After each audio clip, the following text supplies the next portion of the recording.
In this video we are going to create a function that receives two strings and then outputs the longest. This will allow us to manipulate strings and to see how to find the size of a string.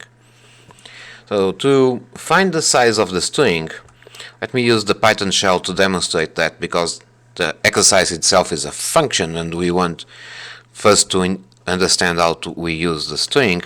I'm going to create a variable, my variable, and I'm going to assign a string to it.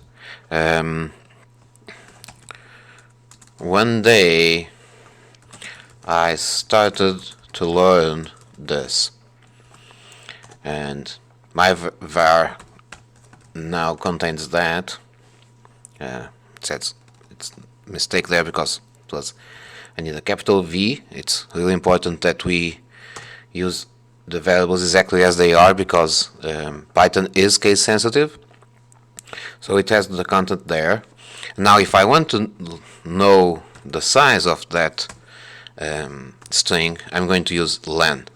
So len of my var is going to return the size of that string, which is 31 bytes or 31 characters.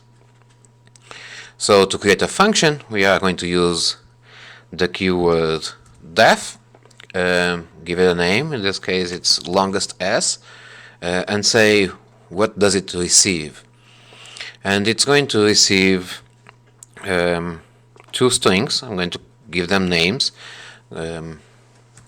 first and second, and then if len, the length of first, is greater than the length of second, so if first is longer, we want to return not the size but the string itself, so we want to return first. Else we'll want to return second. And the exercise says that if the two strings are of the same size, you can choose which one to output. In this situation, if they are the same size, it's the else that is going to execute. If you want to return the other one, we'll add an equal here, which means greater or equal, and in that case, if they are the same size, it returns the first.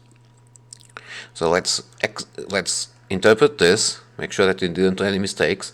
I have no parameters for this script, so I can just press OK, and you can see that the input-output has nothing. I'm going now to try this in the Python shell.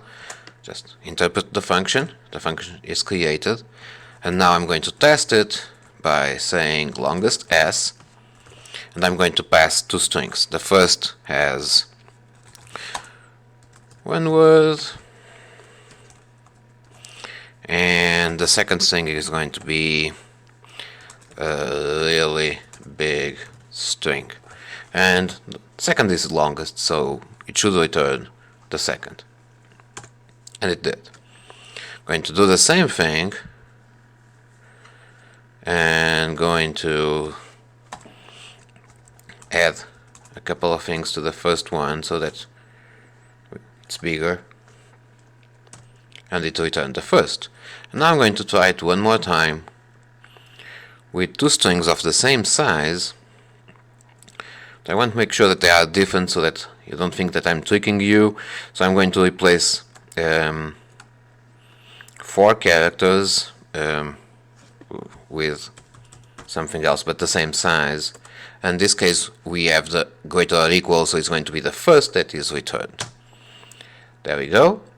Here we have an example of how to create a function and use the len instruction, to the len function, to get the size of a string.